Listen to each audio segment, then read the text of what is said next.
Eu sei que o yoga era a minha missão de vida.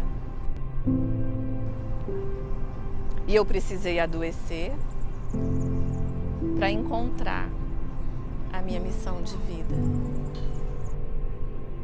E eu comecei a estudar aqueles livros para tentar me entender porque o meu corpo produzia o medo. Por que eu tinha medo de pegar um metrô, um elevador? Por que eu tinha medo de andar de avião? Por que eu me engasgava comendo? Por que eu não dormia direito? E eu fui lendo e fui entendendo porque eu vivia como que se eu dirigisse um carro acelerando direto. E naquela palestra, ele falou coisas assim pontuais para mim. Ali foi um divisor de águas. Aquilo que eu achava ser problema, na verdade não era problema.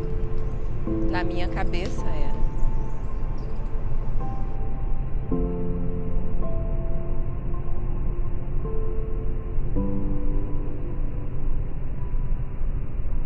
Bom, a Maria antes do yoga era agitada, nervosa, queria sempre ser o centro das atenções, achava que só eu tinha problemas, os meus problemas eram os importantes, extremamente egocêntrica, 2 filhos, marido, casa, trabalho, correndo muito, já acordava ligada a 1000 por hora, resolvendo a vida de todo, querendo comandar a vida dos filhos, do marido, de todo mundo. Não deu outra. Eu tive que ter uma pausa com a saúde, né? E fui diagnosticada com síndrome de pânico. Eu não quis tomar remédio, porque eu era muito nova, eu tinha 30 e poucos anos. Eu falei para o médico, tem que haver uma outra saída natural, que eu sempre gostei de me alimentar bem, ter uma vida mais natural, né? Só que eu não sabia que aquilo tudo que eu fazia eu estava adoecendo a minha mente. Quando o médico me chamou de rebelde porque eu não quis tomar remédio nem seguir a terapia, porque eu não podia pagar, eu falei, qual a outra alternativa? Ele falou, procure yoga. O yoga veio pontuar a minha vida. Dizer que eu sou apenas um grãozinho de areia e que tudo passa. E essa transição eu fui fazendo assim bem lenta. Fui praticando yoga diariamente, praticando mesmo. Porque eu costumo dizer aos meus alunos que existe uma diferença e uma distância entre fazer e praticar. Você faz qualquer atividade física, você vai naquele local e faz. Yoga você precisa praticar. Você aprende um pranayama, um exercício respiratório, e você precisa colocar ele em prática. Senão você vai ter um resultado bem menor do que o que se espera com o yoga, da profundidade que é o yoga. Trabalha você nas camadas assim, muito mais profundas do ser, como se nós fôssemos uma cebola, que cada camada tem que ser trabalhada de uma forma para que exista um bem-estar físico, emocional e mental. E a Maria não é só uma professora de yoga, ela é uma pessoa assim maravilhosa, porque ela se doa inteiramente, né? Ela emana amor. Eu acho que é a melhor descrição da Maria, essa. Ela tem um amor dentro dela, que ela quer ajudar todo mundo, que ela quer fazer o bem. A Maria é muito atenciosa, muito cuidadosa e tá sempre assim, ela tá os mínimos detalhes, não é só a aula, né? Mas é algo além disso, de ela poder estar sempre vendo que a gente está precisando de um pensamento, de uma meditação, uma aula específica, né? E há uma coisa muito interessante.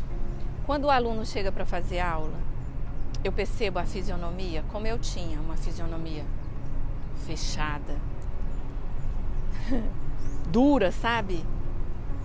E de repente, com 1 mês de aula, 3 meses de aula, eu percebo uma mudança na fisionomia.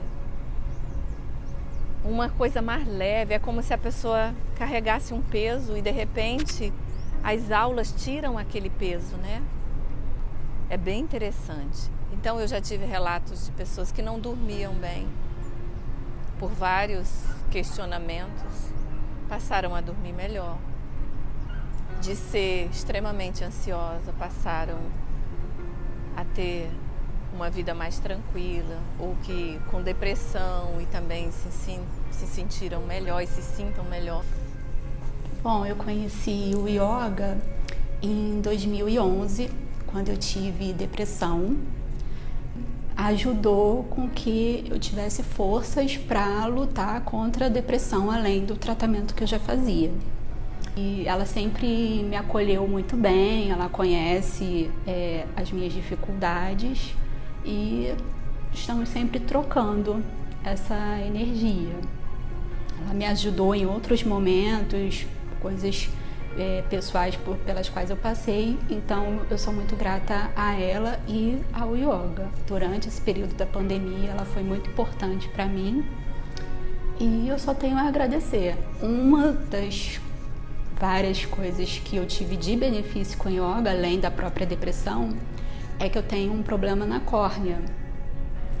E através dos exercícios de Trattak, que é yoga para os olhos, eu tive uma melhora significativa. Meu oftalmologista falou nas últimas consultas, porque é um problema que as células vão morrendo com o tempo e eu poderia ficar cega daqui a alguns anos. Então eu falei, será que o yoga ajudou? Porque os exercícios forçam bastante. Ele falou, com certeza. Então é mais um benefício que eu tive. E eu tenho um carinho muito especial por cada história, sabe? Cada aluno que chega, de casais que começa a fazer aula e depois, Maria, olha, agora estamos mais assim, mais pacientes. E isso é o reconhecimento, né? É a afirmação de que você está fazendo a coisa certa, de estar instruindo da forma que o yoga nos instrui, né? Para finalizar, eu digo a você, procure yoga. Pode ser que você não se identifique com alguma linha do yoga e tá tudo bem. Busca outra, faz com outros professores, encontra o yoga que te preenche, porque o yoga é a forma de trazer você para dentro. Então a gente já começa a aula pedindo para o aluno fechar os olhos, se perceber.